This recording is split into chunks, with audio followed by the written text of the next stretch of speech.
A pior semana da vida de Bolsonaro. Não deixa de ser um alívio ler essa manchete no meu último dia aqui à frente do Boa Noite 247. Em 3 anos no programa, eu assisti com vocês uma virada absoluta no Brasil. Quando eu cheguei aqui no 247, 2020, mais ou menos nessa mesma época, maio para junho, naquele período, o Lula estava com os direitos políticos cassados, tinha acabado de sair lá de Curitiba. Estava solto, mas com os direitos políticos suspensos.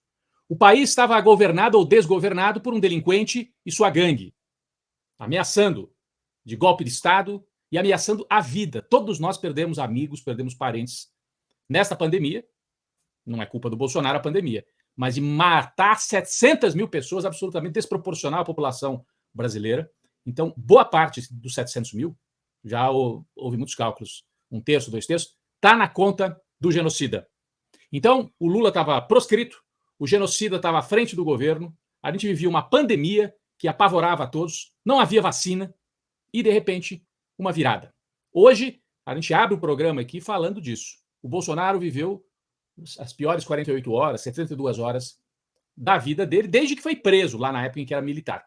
Depois disso, ele foi um deputado marginal, como definiu ontem aqui o Cláudio Couto, e eu acho que ele é um marginal deputado, foi um marginal de deputado e foi um marginal presidente. O Bolsonaro começou a se esfarelar com essa operação das vacinas. Então é uma virada, né? No momento em que eu estou me despedindo aqui do Boa Noite 247, dar essa manchete, trazer essa manchete numa sexta-feira, tem um quê de alívio, uma sensação de que a gente esteve do lado certo, a gente ficou na trincheira, a gente lutou pelo que acreditava. Podíamos ter perdido, podíamos, porque muita gente luta e perde, a verdade é essa, né? Ninguém acha que porque a sua batalha é justa você está fadado a ganhar. Não é assim na história da humanidade. Não é assim. Quem conhece a história sabe, não, nós estamos na batalha justa, por isso nós vamos ganhar. Não. Muitos perderam. E muitas vezes ainda vamos perder. Mas dessa vez nós ganhamos. Nós impedimos que o fascismo se instalasse definitivamente no Brasil. O Lula recuperou os direitos políticos. Uma virada com o enterro da Lava Jato. Tudo isso eu ajudei a transmitir aqui ao longo de 3 anos, interagindo, trazendo informação, análise, explicação. Claro, com uma equipe sensacional aqui na TV 247, de comentaristas, de convidados. Eu agradeço demais. E fico muito aliviado de estar encerrando. Seria muito triste se eu estivesse encerrando essa participação como âncora, como apresentador, num momento assim de declínio. Já imaginou se o Bolsonaro tivesse ganho a eleição? Seria difícil. Então eu saio até com uma sensação de alívio, de um dever cumprido. Eu sei que não fui eu que ganhei. Houve assim, eu participei aqui, coloquei um grãozinho, um tijolinho, e todos nós, né, colocamos os nossos tijolinhos. E o movimento da política e da história se fez desta vez para o lado da democracia, para o lado da justiça social. A situação não está fácil, mas está melhor. Está melhor do que 3 anos atrás. Não só está melhor porque o Bolsonaro vive o pior momento da sua vida política, talvez da sua vida pessoal também, não sei, porque tem vários asseclas dele presos. Por exemplo, esse Ailton Barros, que se apresentava como o número 1 da campanha do Bolsonaro no Rio de Janeiro, né, que disse saber quem mandou matar a Marielle. E hoje a gente descobre que ele está morto. Que ele é um cadáver político, eu sei. Mas que ele está morto de verdade, não está. Então ele fraudou também a Previdência do Exército Brasileiro glorioso, que se deixou enganar por um delinquente. O Ailton Barros, dos registros do Exército Brasileiro, morreu. E esse é o cara que era o número 1 do Bolsonaro no Rio de Janeiro. Por que ele fraudou? A mulher dele sacava, Marinalva, segundo o portal da Transparência, sacava R$22 mil por mês desde setembro.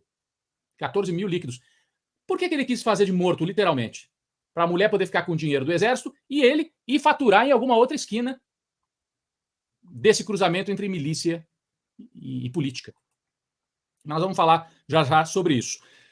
Mas dá um alívio, não só porque o bolsonarismo está se esfarelando dessa forma aí, e está se esfarelando também porque o Major Cid, o braço direito do Bolsonaro, dentro do palácio, está preso.